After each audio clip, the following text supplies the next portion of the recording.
तो एंटर हो जाएगा लाइसोजेनिक साइकिल में जिसमें इंटीग्रेशन हो गई है दोनों की, ठीक है, या ये लिटिक साइकिल को ही फॉलो करेगा, इसके अपने कंपोनेंट्स बनना शुरू हो जाएंगे, फिर उनकी असेंबली है एंड दोबारा से बैक्टीरियोफेज और उसकी release from the bacterial cell after lysis of the bacterial cell. अब लाइसोजेनिक जो नेक्स्ट हमारे पास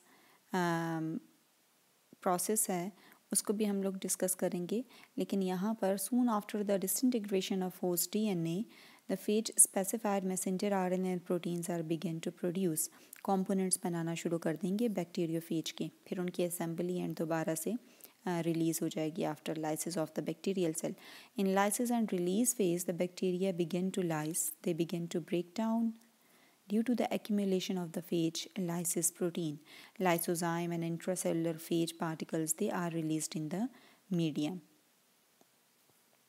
अब जो रेप्लिकेशन होती है बैक्टीरियोफेज की लाइसोजेनिक साइकिल में वो कैसे हो रही है? जो बैक्टीरिया परफॉर्म कर रहा है लाइसोजेनिक साइकिल के through, they are called lysogenic और temperate phages. These phages can either multiply via the lytic cycle or enter a dormant state in the cell. इनके पास दोनों चॉइसेस हैं, या तो ये मल्टीप्लाई करेंगी, अपना नंबर इंक्रीज़ करेंगी phages through the lytic cycle, या एंटर हो जाएंगी इनएक्टिव स्टेट में या डॉर्मेंट स्टेट में, डॉर्मेंसी में एंटर हो जाएंगी सेल के. And such phages they develop host guest relationship. Lysogenic cycle में जो डेवलपमेंट होती है रिलेशनशिप की between the bacteriophage and the bacterial cell, that is host guest relationship. Phage DNA actually integrates into the host chromosome. कुछ part जो है वो bacteriophage के डीएनए का होता है और साथ में कुछ पार्ट जो है वो बैक्टीरियल सेल के प्लाज्मिड या डीएनए पोर्शन का है.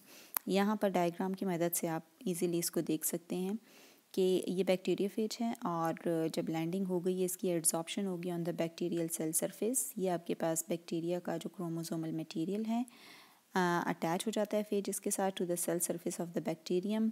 नेक्स्ट इसका जो जीनोम कंटेंट है डीएनए वो रिलीज़ हो गया है, उसकी इंजेक्शन हो गई है, phage DNA enters into the bacterial cell और यहाँ पर दोनों की इंटीग्रेशन हो गई है, ठीक है.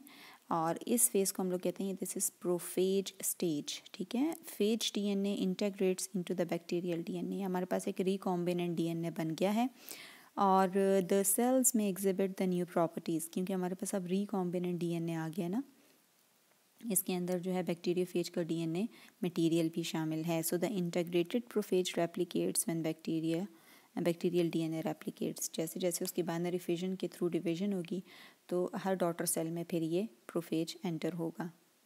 The integrated state of phase DNA is termed prophage and the process is known as lysogeny and the bacteria harboring prophage is called lysogenic bacteria. जिस बैक्टीरिया के अंदर ये prophage present है उसको कहते हैं lysogenic bacteria.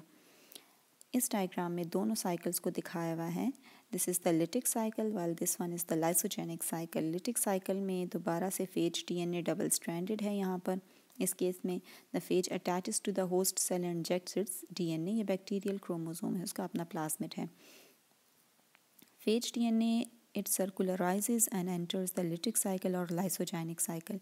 ये या तो लिटिक साइकिल में एंटर होगा या लाइसोजेनिक जो डॉर्मेंट फेज़ है, ठीक है. लिटिक साइकिल में जब एंटर हो रहा है तो हमारे पास न्यू फेज डीएनए और प्रोटीन्स बनेंगे जिनकी असेंबली होगी और सेल की लाइसिस या ब्रेकिंग डाउन होगी रिलीजिंग द फेज वायरियंस, ठीक है. फिर वो दूसरा आगे जाकर और बैक्टीरियल सेल्स को इन्फेक्ट करेंगी.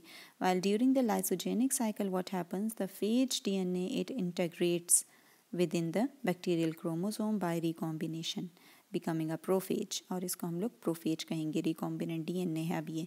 और lysogenic bacterium it reproduces normally binary fission के through.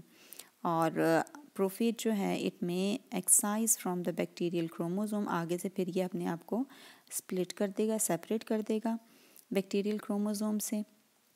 Prophase by another recombination event initiating a lytic cycle, और दोबारा lytic cycle में भी ये एंटर हो सकता है जिससे इसकी फर्दर रेप्लिकेशन हो सके. यहाँ पर एक प्रोसेस आ जाता है जिसको कहा जाता है इंडक्शन, ठीक है। अब इंडक्शन प्रोसेस के थ्रू जो लाइसोजेनिक स्टेट है हमारे पास बैक्टीरियम की, इट कैन गेट टर्मिनेटेड, इसको ख़त्म भी किया जा सकता है when it is expose to adverse conditions. और वो कंडीशंस कौन कौन से हैं? लाइक डेसिकेशन, ड्राइंग कंडीशन जिसमें मॉइस्चर कंटेंट जो है वो ख़त्म हो जाता है, एक्सपोजर टू अल्ट्रा वायलेट और आयोनाइजिंग रेडिएशन, या exposure to mutagenic chemicals, mutagens, जिसकी वजह से डीएनए का स्ट्रक्चर जो है चेंज हो जाता है। तो उस केस में लाइसोजेनिक स्टेट जो है बैक्टीरिया की वो ख़त्म हो सकती है और इस प्रोसेस को कहते हैं